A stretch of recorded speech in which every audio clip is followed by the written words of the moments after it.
গর্ভাবস্থায় হাত পা অবশ বা ঝিনঝিন হওয়া কেন হয়, কিভাবে কমাবেন? নার্ভে চাপ পড়া। বাচ্চা বড় হওয়ার সাথে সাথে জরায়ু স্নায়ুর উপর চাপ দেয়। এতে হাত পা ঝিনঝিন করে। রক্ত সঞ্চালন কমে যাওয়া।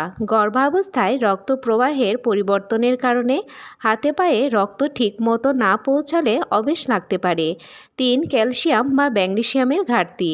এসব খনিজ কম থাকলেও হাত পা ঝিনঝিন করতে পারে।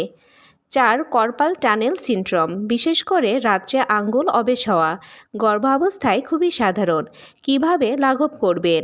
হাত পা বেশি সময় একই স্থানে রেখে না বসা, হালকা স্ট্রেচিং ও হাত পা নাড়াচাড়া করা, পর্যাপ্ত পানি পান করা, ক্যালসিয়াম ম্যাগনেসিয়াম সমৃদ্ধ খাবার খাওয়া, রাতে হাতে পায়ে হালকা গরম সেক, প্রয়োজনে ডাক্তারের পরামর্শে সাপোর্ট বেল্ট ব্যবহার করা।